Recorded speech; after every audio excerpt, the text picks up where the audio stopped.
Bien le bonjour pirates, j'espère que vous allez bien. Aujourd'hui nous sommes de retour afin de voir ensemble la progression de Jinwoo. Dans le précédent épisode, il a été envoyé dans un désert afin d'être puni pour n'avoir pas respecté le règlement du déroulement des quêtes. Et à ce moment-là, pirate, notre ami Jinwoo se trouvait plutôt en grande difficulté. Pour commencer, il a été envoyé dans un désert sans équipement. Et en plus de ça, il est nul. Si vous venez d'arriver pirate et vous commencez à découvrir l'histoire, n'hésitez pas à aller voir les précédents épisodes pour être à jour. Il y a une playlist pour chaque série de manga que nous suivons. Après là, c'est du manhwa. Allez, sans plus tarder, commençons. Il doit survivre pendant 4 heures. Et le monstre n'a jamais dit qu'il pouvait se reposer. Il est son repas. Et lui, il veut son repas. Mais Jinwoo ne veut pas finir dans la bouche d'un monstre. La chance est avec lui. Le temps est écoulé. Il a complété la quête punitive. Quelques secondes plus tard, il se retrouve dans la chambre d'hôpital et reçoit un message. Vous avez complété la quête punitive. Un autre message s'affiche devant lui et lui fait savoir qu'il a reçu des récompenses pour avoir terminé la quête punitive.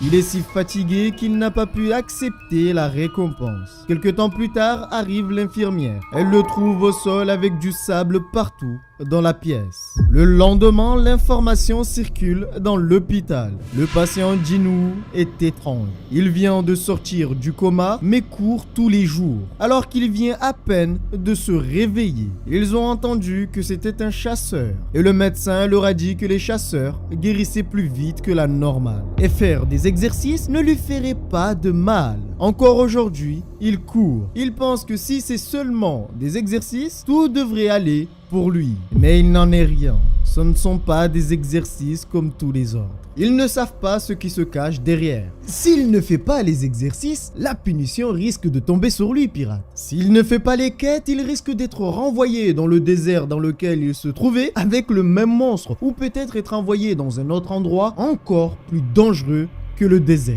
Et ça les gars, il veut vraiment pas y retourner. Cela fait 4 jours qu'il s'est réveillé. Et en se réveillant, il a découvert certaines choses. La première, il a compris qu'il ne faut pas prendre à la légère les quêtes. Aujourd'hui, il a réussi à terminer la quête. Et aujourd'hui, il a reçu une récompense. Alors il l'accepte. Et quelque chose se produit avec son corps. La même chose que dans le donjon où il se trouvait avant sa mort. Avant de se réveiller à l'hôpital, il a remarqué que tout son état a changé. C'est une sorte de magie pouvant lui faire redonner un état normal. La fatigue qu'il avait accumulée en faisant les quêtes a complètement disparu.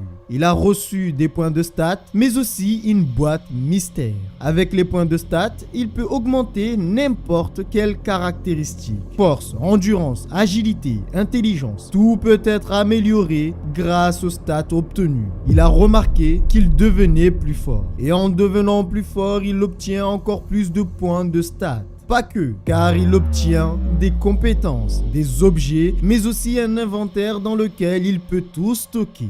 C'est le même fonctionnement que dans un jeu. Mais la seule différence, c'est que pour le moment, il est le seul à pouvoir voir ces choses. Pour le moment, personne n'a la même capacité que lui. Il se peut qu'on apprenne plus tard qu'il y a d'autres joueurs. Ou peut-être qu'on apprendra qu'en réalité, il n'y a que lui. Il est le seul joueur à avoir été choisi. Et là, si c'est le cas, là, c'est quelque chose parce qu'il faudra nous donner des réponses, le pourquoi du comment. Et surtout, l'origine des statues. Qui ils sont réellement. Il sait qu'il y a une force derrière tout ça. Aujourd'hui, il demande s'il est possible pour lui de prendre sa journée. L'infirmière accepte mais lui demande où va-t-il. Celui-ci lui fait savoir qu'il doit régler quelques détails.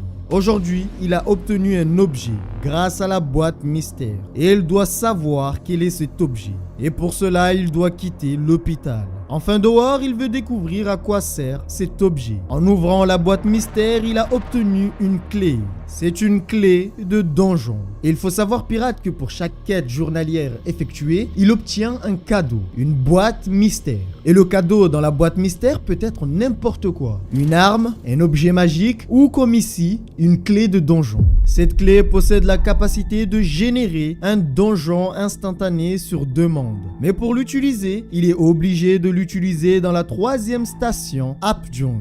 Jinwoo se demande si tout ce qui lui arrive n'est pas lié à son double éveil. Ou peut-être c'est un procédé lui permettant d'atteindre le double éveil.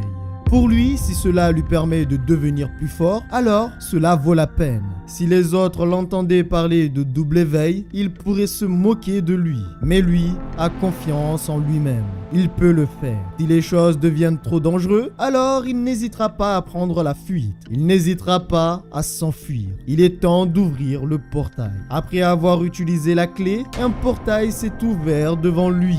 Alors il part afin de devenir encore plus fort. Il traverse le portail, mais à peine rentré, il reçoit un message. Vous venez de pénétrer dans un donjon instantané. Et il remarque quelque chose. La porte s'est complètement refermée derrière lui. Ah ben écoute pirate, il ne faut pas que ce soit trop facile. De plus, lui, il avait prévu de prendre la fuite si les choses se compliquaient. Mais maintenant, pirate, il ne va plus pouvoir prendre la fuite. Il est obligé de terminer le donjon pour pouvoir sortir. Mais il y a quelque chose de bizarre. D'autres personnes sortant de la station peuvent traverser sans le voir. Ce qui veut dire que le portail n'est pas fermé et le fonctionnement n'est pas le même que les autres portails.